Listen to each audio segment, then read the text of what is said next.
चलो देखो कि ये 17 नंबर का क्वेश्चन एनसीईआरटी का है। वही कह रहा है इन्हें ट्रायंगल एबीसी वर्टिसेस दे रखा है। एक ट्रायंगल है जिसके वर्टिसेस हमें फाइंड पता है। ए कोऑर्डिनेट हमको पता है कितना 2,3 B -4 1 and C 1,2। Find the equation and length of altitude from the vertices A. ये यहाँ ए से जो एल्टीट्यूड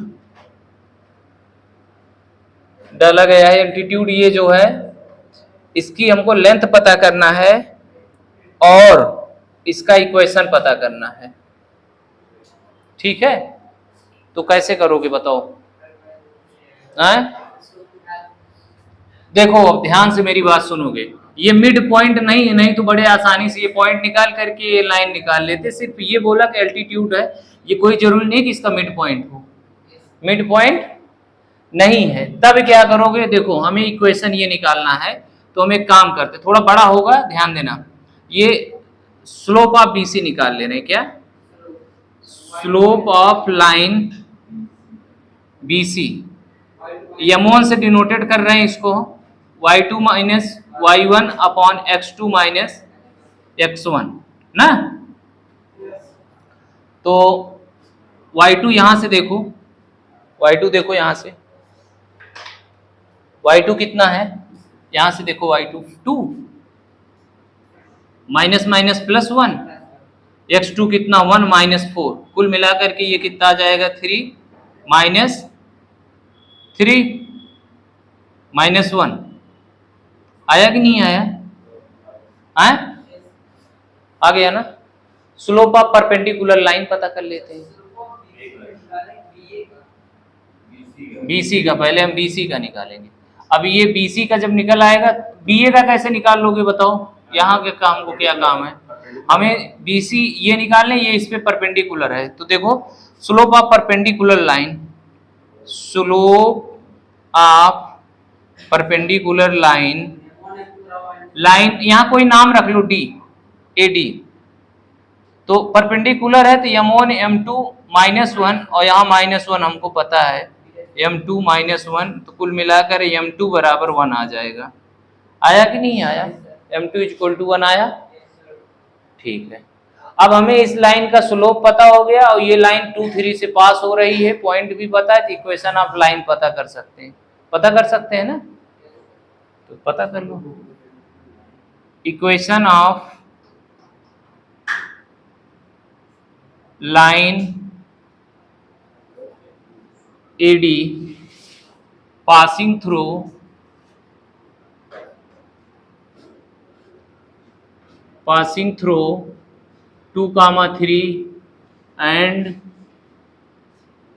making slope कितना -1, तो y minus y1 equation of line यही तो होगा, x minus x1 y minus y1। Point देखो 3 है, ये m की वैल्यू निकाले हो यहाँ पे कितना 1, x माइनस x1 की वैल्यू 2 है, यही सॉल्व कर लो।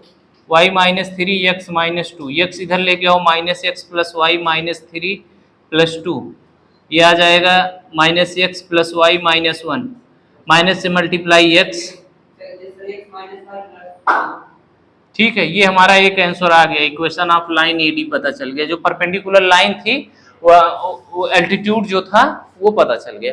अब एक काम करो, इस लाइन को निकाल के दोनों को सॉल्व करके इंटरसेक्शन पॉइंट पता कर लो। हाँ, पॉइंट नहीं पता करना है, डिस्टेंस पता करना है ना, तो डिस्टेंस निकाल लो। ये देखो हमें ये लाइन पता क्या पता करना था? क्वेश्चन डिस्टेंस पता करना है, लाइन पता करना है? एक बार देख लेना, लेंथ पता करना है ना। तो एक काम करो, अब ये लेंथ हमको चाहिए और ये बोल रहा है कि इस पे एल्टीट्यूड है, तो ये इक्वेशन निकाल लो, इक्वेशन ऑफ बीसी, और इस पॉइंट से परपेंडिकुलर डिस्टेंस निकाल लो ना। बात समझ में आई कि नहीं आई? इक्वेशन ऑफ बीसी निकाल लो, इक्वेशन ऑफ बीसी। तो y minus y1 y2 minus y1 x2 minus x1 x minus x1 y minus, अब देखो ये निकाल रहे हैं तो ये पॉइंट लेंगे, y1 की जगह पे देखो कितना है माइनस, तो +1 हो जाएगा।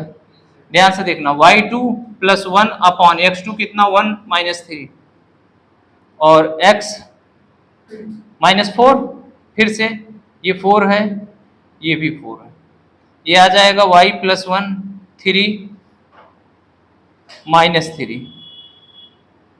कैंसिल होके माइनस बचेगा, माइनस एक्स प्लस 4, एक्स इधर लेके चले आओ और ये 1 उधर लेके चले जाओ। आया कि नहीं आया ये? ठीक है।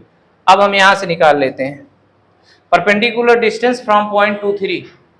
पॉइंट कितना है 2, 3।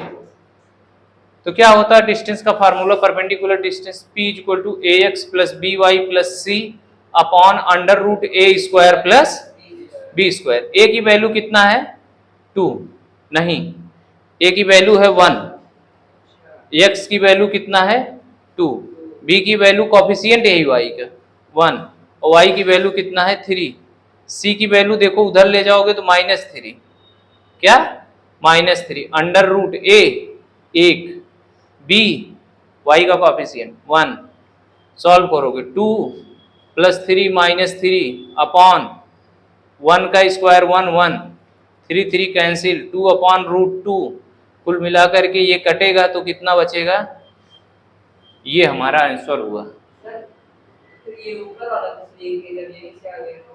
क्या ये पूछा है, इसका इक्वेशन भी तो पूछा है, इस लाइन का इक्वेशन भी पूछा है।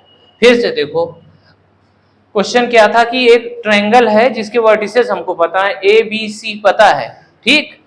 इस ट्रायंगल में जो ए वाला वर्टिस है उससे एक एल्टीट्यूड ड्रॉ किया गया है, उस एल्टीट्यूड की लेंथ और इक्वेशन दोनों पता करना हमको। तो देखो लेंथ पता करना मतलब यहाँ से यहाँ तक की डिस्टेंस पता करना और इसका इक्वेशन। अब इसका इक्वेशन पता करने के लिए हमको देखो ये पॉइंट पता है कहाँ से पास हो रहा है, अरे वर्टिक्स से ही डाला गया है ना, ये खींचा गया है, तो 2 3 ये है।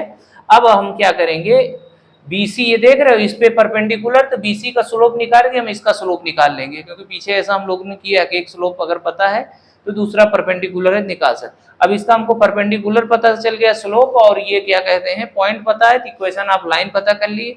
अब लाइन एक आंसर हमारा आ गया।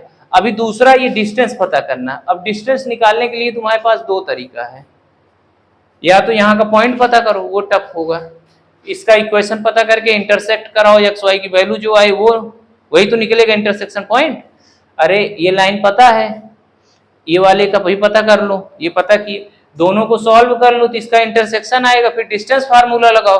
या तो ये लाइन हमने पता कर लिया है परपेंडिकुलर, इस पॉइंट से डिस्टेंस निकालिए, फार्मूला पढ़े परपेंडिकुलर डिस्टेंस गिवन पॉइंट।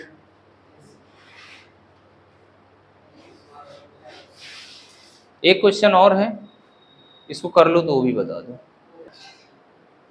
जो देखो क्या अगला 18 नंबर कह रहा है, if P is the length of perpendicular from the origin to the line whose intercept on the axis A and B। देखो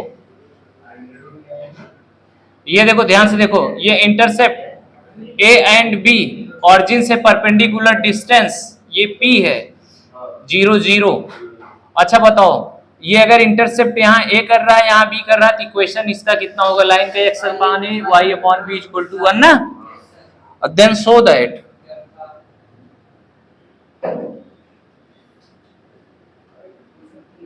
then show that 1 upon p square is equal to 1 upon a square plus 1 upon b square। ये हमको proof करना है, ये अच्छा question है, ठीक है। तो कैसे प्रूफ करोगे,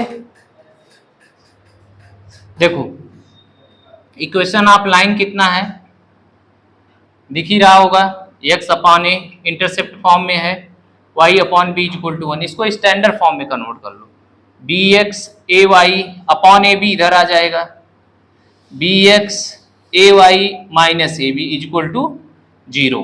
हो गया कि नहीं हो गया। अब यही लाइन ये है, अब इसकी लाइन यहाँ देखो ऑरिजिन से perpendicular distance p equal to क्या होता c upon under root a square plus, और परपेंडिकुलर डिस्टेंस यहाँ p पहले से दे रखा है, बदलना नहीं है, p की जगह पे p ही है। c के प्लेस पे देखो कितना हो जाएगा minus ab, under root a के प्लेस पे हो जाएगा x का कोफिशिएंट b और b के प्लेस पे y का कॉफिशिएंट a। ठीक ठीक, स्क्वायरिंग बोथ साइड, बिकॉज यहाँ क्या करना है, p स्क्वायर लाना है, p square a square b square, नीचे का अंडर रूट हट जाएगा, b स्क्वायर a स्क्वायर। देखो हम 1/p लाना है तो हम इसको पलट दे रहे हैं, इधर पलटेंगे 1/p स्क्वायर करेंगे तो उधर भी पलट जाएगा, b square plus a square upon a square b square. इसको सेपरेट कर दो, b square upon a square b square plus a square b square. यहाँ से b कैंसिल, यहाँ से a cancel, 1/p square 1/a square 1/b square. ये proved हो गया। समझ में आया?